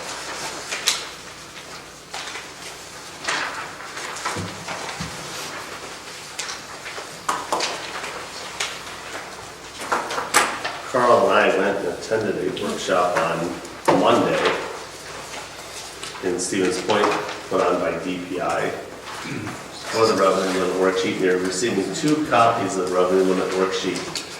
Because of the November 6th referendum, we need to have the municipalities by November 10th, the PI 401 levy statements. November 10th is a Saturday, the election's on that Tuesday. We have to canvass the votes between the 6th and the 10th. And Carl has to have at least a half a day to get the 401 forms out and to the municipalities. So the 2 sheets you have, the one says it has a WO without, the other one has $500,000. Front page, all numbers in yellow are DPI data that's been filled in for us. The green are auto calculations, and then the district enters the pink data. So on the front page, the top yellow box, and all the numbers are the same on the first page. The upper box of the yellow numbers, those are all based on last year's numbers. It gives you the 18-19 base revenue limit for 17-18. The next green box of 570 is the 3-year rolling average from 2015, 16, and 17. The next one, 564, is the rolling average for the last 3 years of 16, 17, and the 3rd Friday in September. So it went down 6, which means on line 10B, there's a declining enrollment exemption of $63,977, basically $10,662.82 per child, and there's 6 of them. The large number in the yellow box at the bottom, $1,371,796,739. That's the total property value within the school district of Sevastopol. That's down a little bit from last year. Yep, and it's down just a little bit, just a tick. So now you flip to the second page. The first number on line 1, 6077807 is the base revenue from page 1, line, the first green line in that page. And so their membership base is 570, 3-year rolling average, $10,662.82. That's per child. You also see that number then multiplied times the 564. The 564 has, on line 7, that is a combination of lines 7A and 7B, because the hold harmless is at $63,977 for you're held harmless for the declining enrollment. That transfers down into line 9 for your 18-19 limit with reoccurring exemptions. Line 10A is $1.5 million. That's the non-recurring operating cost referendum, which this is the final year for that number. Line 10B is your declining enrollment exemption from 18-19, $63,977. So you see that $63,977 is above and below, and next year one of those will fall off. We have the energy efficiency net exemption of $113,494. That's the cost of the project per year minus the amount of energy savings that we should have as a district because of the savings we occurred. So we received a total of $7,755,278. The total aid computation of $41,724 is subtracted from that. That's 4 things. It's your state aid, which we received $19,458, so less than $20,000. Last year we received, don't quote me, but it was over $20,000. So we went down a little bit in state aid. We have no state aid for high poverty districts. Computer aid is $2,260. That was set at a fixed, whatever your amount was 3 years ago, now it's just a percentage increase along the way. And for the first time, line 12D has been added, and that's state aid for exempt personal property. Carl, does that come from businesses? Which one is that now? The state aid for exempt personal property. They're reducing personal property, gradually getting rid of it. Okay, this is the first time we have it on the sheet. Right, everybody's getting that. Right, so we actually got $20,006, so we get more than that in state aid. So you subtract the $41,724 from the $7,755,278. Line 13, your allowable limit revenue is $7,713,554. You break that out with the line 14B of our non-referendum debt, that's the energy efficiency of $131,945. The other number is $7,581,609 to receive the $7,713,554. The difference between the two sheets you have is on line 15A. On 15A, without the referendum passing for the building portion on November 6th is a 0. I selected $500,000 to put in there. We could have put up to $1,650,000, but we didn't want to see our mill rate jump that much in 1 year because that goes on the books right away. The $20,000 in the next line is our Fund 80, our community service, and that's consistent. It's always been $20,000 here at Sevastopol. That may be a little low and needs some adjusting, just like the stipends have stayed the same throughout time. But Fund 80's, some districts really made big jumps in their Fund 80 and got in trouble for doing that because they couldn't justify the means of what they were asking for. So then they froze everyone for a couple of years on what your Fund 80 was, and then they allowed you to increase your Fund 80, but you had to be able to justify it. But we've always remained at 20,000, and we spend more on community services than 20,000. It isn't close, but we've been very conservative in that area. So, yeah, community classes, summer rec, summer education. Yeah, there's a whole plethora of things you can So as use we it offer for. more community programs, that could also, that's a justification. Absolutely. Yeah, absolutely. So line 16 is without is $7,733,554, which is a mill rate of $5.63. Or with the $500,000 for referendum passing is $8,233,554, which is a mill rate of $6 even. So, because this has to be in the municipalities by November 9th, because if they're closed on the 10th, we need a motion to approve both tonight with the option, and then we can act upon whatever our fate is on November 6th. And so Carl has written up a statement which explains.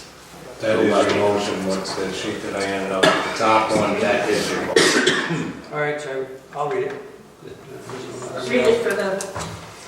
I make a motion to approve the 2018-2019 revenue limit worksheet in the amount of $8,233,554 with $7,581,609 in the general fund, Fund 10.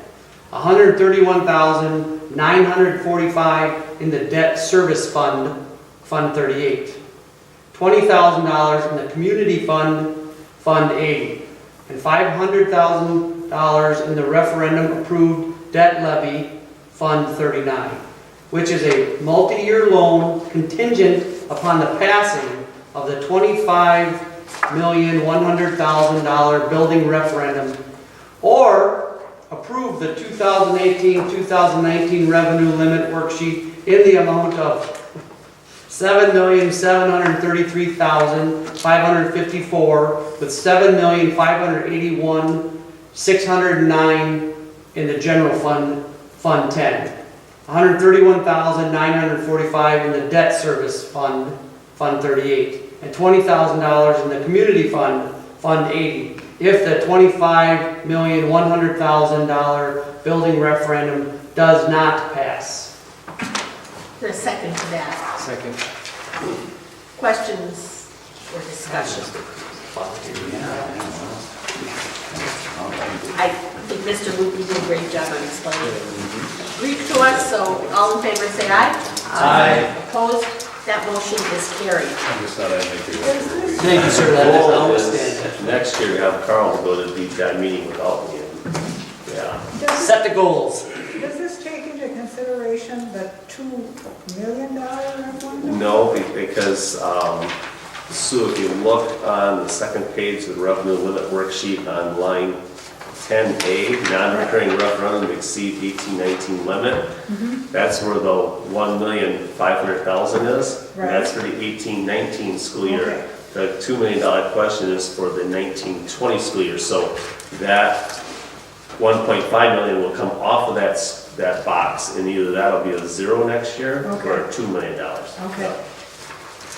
Yeah, I know of a different district that has 2 building questions on their referendum. So when they're passing their levy limits, they're gonna have to do it with both questions passing, both failing. The first one Okay. passing, the second one failing, they have to do like 4 of them. So Okay. we're okay because that, Okay. that's a different question. Good. And typically you wouldn't have seen that in the past Right. because you had April elections. Right, yeah, Right. I just wanted to understand. Yeah, it's timing. Okay, so that one carried, and so our next item D is to adopt the final budget for 2018-19. Couple of changes on that. If you look on the revenues by fund, which is a revenue summary report, it would have been in your packet.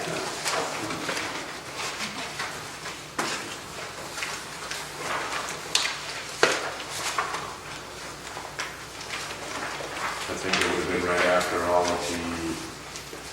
the first readings. Because we got updated numbers at the seminar Kyle and I went to, the first number for property tax is $7,581,609. And then if you go down 2/3 of the way down the page where it says computer aid, right now it's at 2207, that's what we had last year.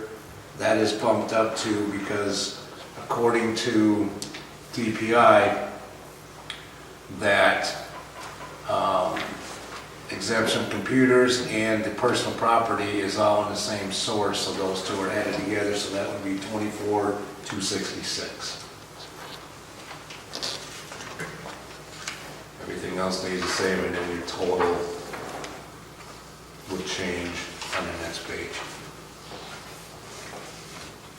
First, can we have a motion to approve the final 2018-19 budget? I'll move to approve the final 2018-19 budget. Second. Okay, have additional questions or discussion or clarifications from Mr. Luke here, Carl? Hearing none, all in favor, say aye. Aye. Opposed, motion carried. Then we have a number of early college credit program requests. Again, for our convenience, on the bottom of that sheet that Carl gave us is the motion that will be made. So we'll first take a motion. I would move to Approve. approve the early college credit programs as listed. Do we need to set those all up separately? State each No. one separately? As listed is Okay. fine. Is there a second to that? Second. Okay, does anyone have questions about any of those? So none of these are capped, right? They're just NWTC or, okay. And is there any limit that one student can take at a time? I just see some of the students have multiple classes that they're taking. Yeah. You know, there's some that are 3 and or 6 classes that are listed.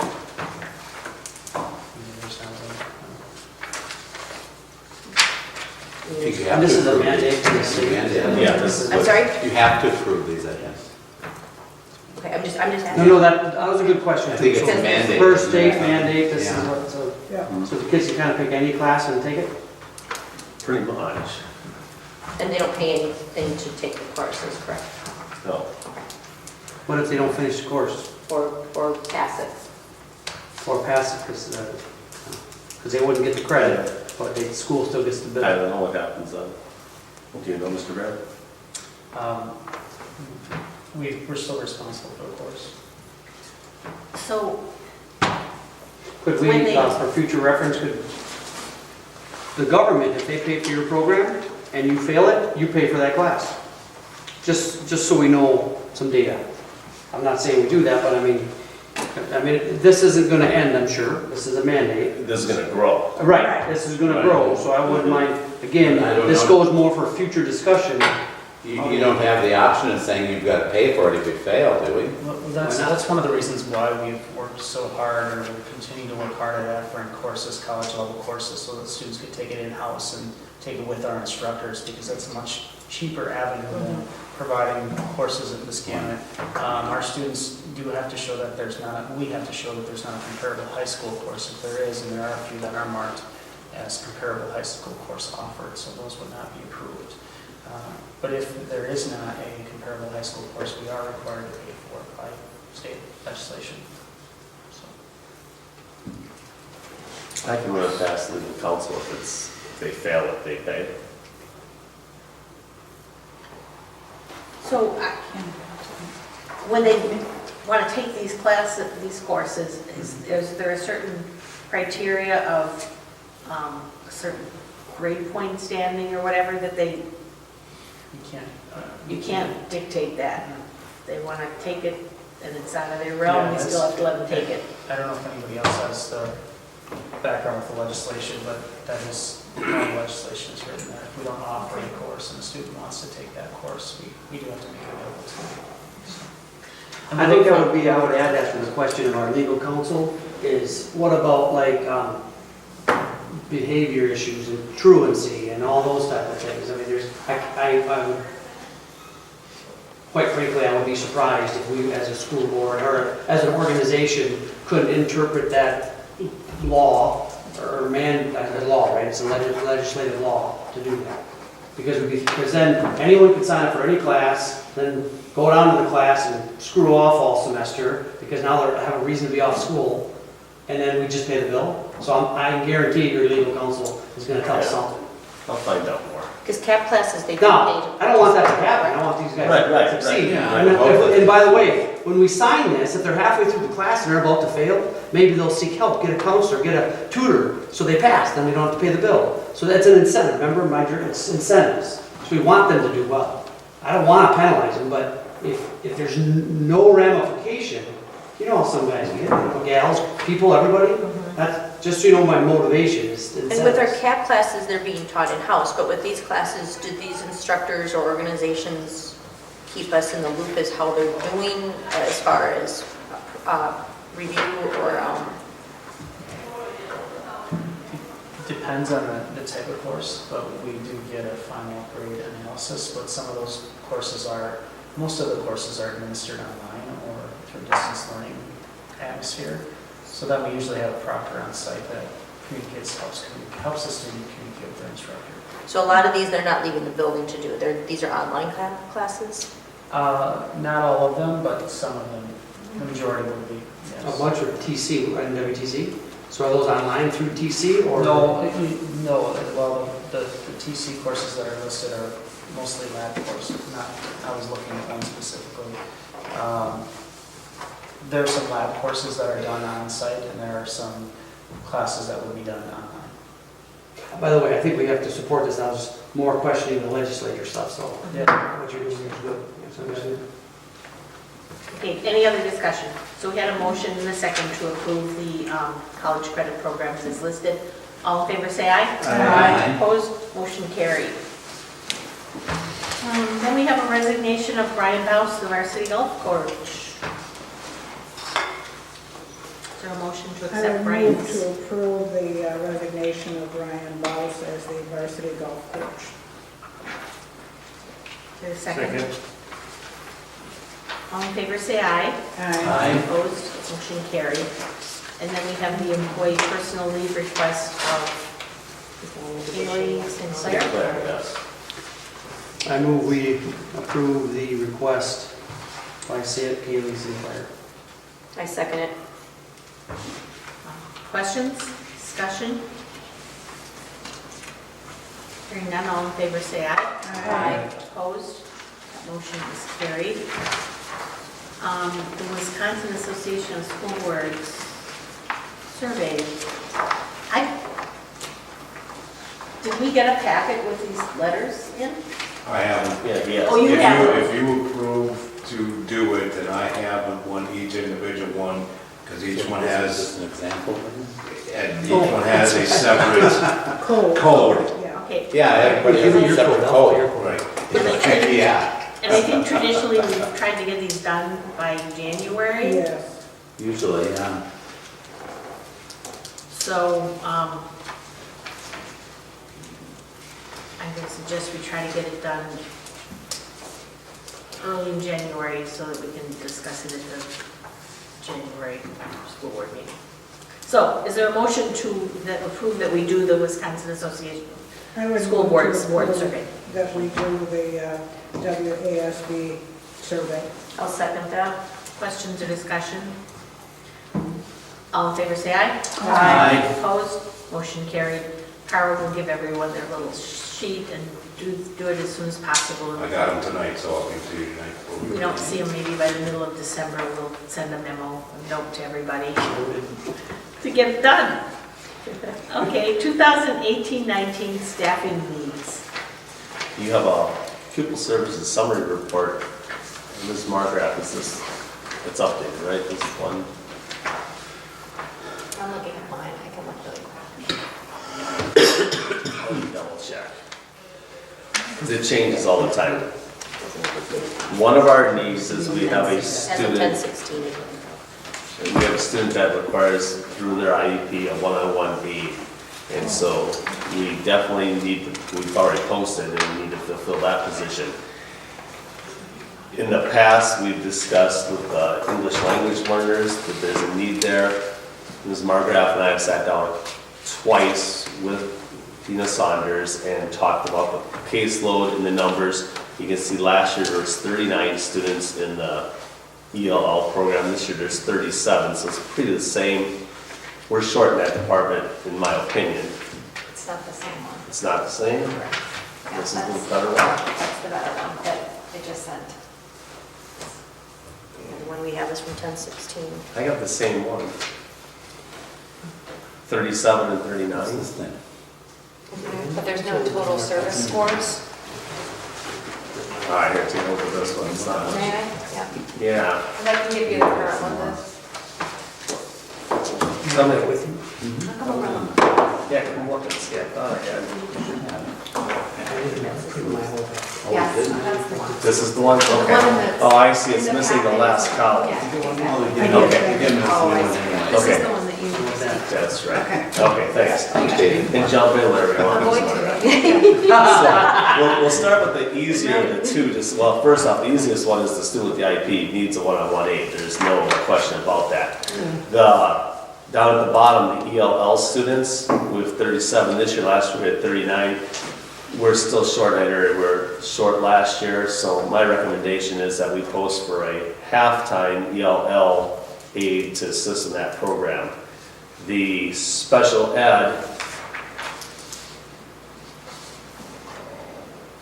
the special education has 84 and 85. However, you have to look at the total service score because each student isn't graded the same as far as the services that they need. Some have more greater needs than others. And Ms. Margaret, if you want to explain that a little more. Or... I can. When a student with an IEP comes in, they get weighted in regards to how much additional services that they need. So it's important and it's very telling. It really lets you know the needs that the students have. So that's when it comes down to caseload. So if you have a big student service score, it's more intensified needs in the classroom. So that student to teacher to associate ratio is pretty significant at that point. So, you know, what we tried to do is show you the total service scores of this year, which are on the left-hand side, and then last year. And you can see that there is some fluctuation there. And in some cases, the student service score looks a little bit lower, and I'd like the opportunity to explain that. I've been talking about the number of 504 plans that have come to Sevastopol. All of those 504 plans are serviced by special education. So even though they might not have IEPs, still we're obligated to educate them through special education services. So even though the number looks like it's going down, I really wanted to highlight that we have more 504 plans than we ever have, and they're going to continue to grow. And they are supported by special education services. So those numbers are not included in the total service score. We can't include them because they don't have IEPs, but yet they have legal documents that need to be supported. And they need the specialized services of our special education team. So I think that's pretty significant. The other one that I'd like to point out to support our ELL program is, at the very, very bottom, there's some notes there for you to look at. I think it's really significant for you to realize that 66% of our ELL students have access scores, so the state test that they have to take, that have remained stagnant over time. And I think that that's really telling that because we don't have adequate staff, those students who have been stagnant, they don't get the opportunity of the direct instruction to move and to grow. So that's why our program continues to stay at such a large number. It's because we don't, in my opinion, we don't have the adequate staff to reach them, to give them the opportunities to progress, in the program. And we don't. There's some students, it's need-based. When they come in, they're given a number. Are you a 1, meaning you have no English proficiency, or are you a 7, meaning you only speak English?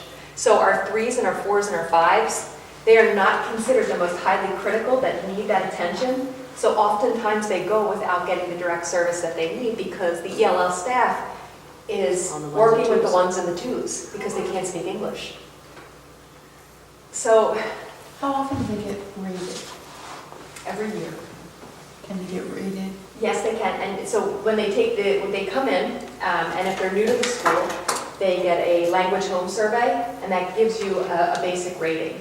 Every student also has to take a screener, and that's part of the access test, which is the state test for English language learners. And they get a screener, so they get a screen, they get a score then.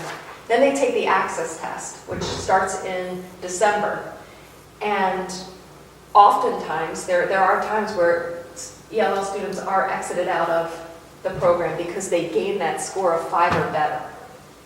So, or no, 6, it has to be a 6 or better. So their 3s and 4s and 5s are staying in the same place. So I just think that that's significant, and of course we'd like for them to exit out of the program. And I think that's similar information that was shared with us last year during the ELL presentation. It really was. Especially the stagnant comment, which is very concerning. It is. They're not being serviced, is the bottom line. So right, the theory is, once they learn the language, then they could exit the program. Right. Once they are deemed through the access test, which is speaking, listening, writing, it is, a pretty intensive test. Now, to answer that, they don't exit the program, they go on a monitoring year. Oh, good, Right? yeah, right. Absolutely. We do not, we are, so the students who are monitoring, we are, and if anything changes, we're still a school that's going to support them regardless. What is the The reason I Go ahead. The reason I asked that question is, in the discussion, I think it's a good idea, we need to beef up that program. Because, and I might echo just what I learned, right? One of the laws in the books for Wisconsin is educate all children equally. Yes. That is a law against, to our schools. So people are questioning things, that's one that rings true in my head, right? How many, So- what's I- the I- percentage? discussion. I agree with that. we have to have equity across the boards for all of our students. And when this happens, it's clear that there's some work to do. There's some more work to be done for our And students who our are. ELL students leave the building at 3:15. They're not as active in extracurriculars. They don't get the extra attention from a coach and advisor. They don't participate at the same level. And if we could get them more English proficient, they could become more involved as well. But that's, I mean, it's. May I add something to that too? Yeah. You know, as far as the vision for the ELL program is to change that. Yeah, It is. I mean, our English language learners and their families are as much part of Sevastopol as any other student. So we're really trying to change that philosophy and have made significant steps, I think, so far, with just the outreach of the ELL department to our Spanish-speaking families. It has been amazing what Ms. Saunders has done to bring them in and to communicate and go that extra step that she's already started to do this year. So it is a continued vision of the ELL department to, you know, embrace more of those families and have them be more part of our community because they deserve to be in this school and a part of all the programs. So we are an equitable school that provides that opportunity for them. What percentage of our school population are ELL students? Because I think that would be very interesting to know because, and then, I mean, it's a good amount. And then isn't, Well, right now, we have we have 37 out out of 598. Are we 598? of- yeah. I can't. So 6%, 6.2%. Yeah. So what you're asking for, Melissa, is a half-time ELLA and a full-time special ed aide. The full-time special ed aide to work one-on-one For with this student new A student, yeah. in the high school. Yes, I think Mr. Lickey, and we're also asking for another half-time special education aide with the understanding that the 504 plans are also being supported by special education, and we have got, you know, some fluctuating challenges throughout every school. So it's not just a high school problem, and it's not a middle school or an elementary. It is, we have challenging situations in each school. So you're asking for one ELL aide and then 1.5 special ed aide? Correct. Okay. Halftime ELL aid. Yeah, just a Half-time. half-time. Right. Now, about the one-on-one aid for the particular student, how do I say this? That student has a task that needs to be done multiple times a day, which takes at least 2 staff members. Yeah. So we're pulling someone from a different area to come assist the one-on-one aid with a Absolutely. particular task multiple times a day. At least 6 to 7 times a day that needs to happen. Right. Well, I would move to approve then the half-time ELL aide and the one full-time special ed aide and one half-time That's special ed. correct. That covers it? That covers it. Okay. I'll second it. Questions or discussion? it can be hard Is to that find enough for now? positions? That, It's going to be interesting. especially yes, for at this ELL, time, yes. right? If we thought we needed more, we would ask for more. Yeah, fair enough. Right. No, we're asking for what we think we need. May I add Like one? Melissa already posted the one because we knew we had to get. We had, with IEPs, we Right. have to. We have right. to. We have a sub in there We right do now. have to. Yeah. What I'd like to do also, as part of my report, but I don't have to go over it every board meeting, but give you some numbers like this so you can see where we are. And when you add that 504, that's important, I explained Well, that. because, we don't know that. you know, in here, and it's just changed, I got 2 more referrals for 504 today. So what is in here is not the same. I just really want you to be aware of, you know. Like maybe go backwards and give us a little blurb on what is 504, because I know that can be so I many would love to different do things. that. So and at that next would be board great. meeting, I can definitely You know, and it can be in explain. our packet just to educate us, Oh, and yeah. then if we And have you know, questions. and it's great that you say that too, so there's been a lot of people who want to know the difference, you know, between the two of them, and rightfully so. So I've done my best to, you know, kind of educate pockets. I'd love for you to do that. A good start is definitely on the Pupil Services website. I have a 504 section in there with a brief description of it, but more importantly are the links that are underneath it. I found the most user-friendly links for people that will tell you the difference between IDEA and 504. And 504 can even be just an allergy situation It too. can be. It doesn't always fall under special ed thing. And so. and oftentimes it Really just so broad. happens in the world that we are right now with dyslexia and diagnosis is like, you know, that are coming at that would be a qualifying factor for specialized services. And, some of our Everybody can medical look at needs are, they need help. Everyone can look at those links and bring questions to me. Please do. Yeah, and please, I'd like to, I'm learning with that too, so if I don't have the answer, I will find it for you. Is there a motion then to approve, I'm sorry, motion is made and seconded, with a vote to approve those staffing positions. All in favor, say aye. Aye. Opposed? Motion carried. That concludes our regular business for tonight. I'll take a motion to convene to adjourn to executive session. So moved. Second. All in favor, say aye. Roll call vote. Karen? Aye. Aye. Aye. Aye. Aye. Aye. Motion carried at 8:56 p.m. Okay, we are back in open session at 9:11 p.m. Can I have a motion to approve the 7th grade boys basketball coach? I would move to approve Dale Jorgensen as the 7th grade boys basketball coach. Second. Comments or discussion? All in favor, say aye. Aye. Opposed? Motion carried. 8th grade boys basketball coach. I'll move to approve Matt Bly as the 8th grade boys basketball coach. Second. Questions or discussion? All in favor, say aye. Aye. Opposed? 7th grade girls basketball coach. I'll make a motion to approve Beth Brickle as the 7th grade girls basketball coach. Second. Motion and a second. Questions or discussion? All in favor, say aye. Aye. Motion carried. And the 8th grade. I make a motion to approve Tom Ash as the 8th grade girls basketball coach. Second. Questions or discussion? All in favor, say aye. Aye. Motion carried. And then the family and medical leave request. We have a motion to approve that. I make, Go ahead. I move to approve the staff FMLA request submitted today.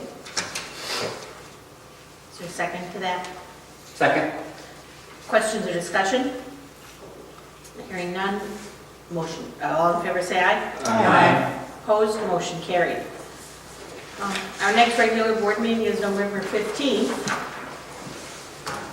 If there's nothing else for the night, I will make a motion to adjourn.